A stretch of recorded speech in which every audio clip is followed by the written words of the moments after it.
Alright, just tacked it up. Just tacked it up. What do we got? Look at that. Look at that. And it doesn't bind. It doesn't bind. It's good.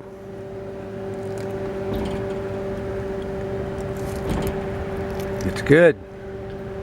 I'll be damned. I'll be damned. Well, there it is. Now I got to figure out. I've got two tacks on the outboard side. See that big gap there? I got a big gap on the bottom. Now the next trick is to close that gap up without drawing that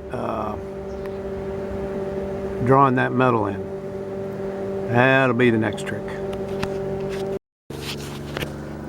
Well, sometimes you win, sometimes you lose. Today was a winner. It all came together. I'm just absolutely amazed. I'm grateful. This thing has been it's been very stressful, especially the tolerances. Everything in here is all my tolerances are 5 thousandths on everything. The front pin and the pivot pin on the axle stay. Everything is at 5 thousandths, so I can get grease in it. And it's just it's a nail biter because you've got your bolster right there, and that's where your main pin is. That's your axle pivot pin. Then you've got back here your axle stay pivot. If that isn't lined up, this thing won't turn. It'll lock up, it'll bind. So you're looking at two different points along one axis. You can't line bore it because it's a semi-blind hole. Yeah, see if we can get in there. Yeah, there we go. See, it's a semi-blind hole. You can't put anything through there. This will stop it. So, given the amount of wear on that thing, I believe the stay pivot was out something like 60 thousandths from all the pounding it took over the years.